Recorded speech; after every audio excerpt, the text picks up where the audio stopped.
ที่ไปเปลี่ยนแปลงจากชีวิตของลูกพระเจ้าลูกเข้ามาที่นี่ได้ย้อนพระคุณความรักของผมพระเจ้าค่ะ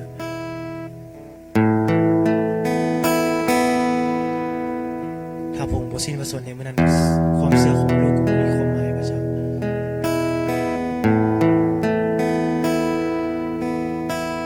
ลูกมีชีวิตอยู่ได้ย้อนความรักของผมนี่พระเจ้าค่ะ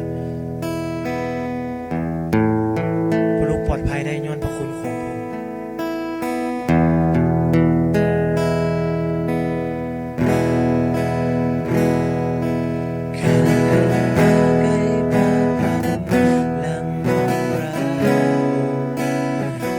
เข้า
มีสิ่งใดสำคัญไปกว่า การที่พวกลูกได้อยู่ในพระวิหารของพระองค์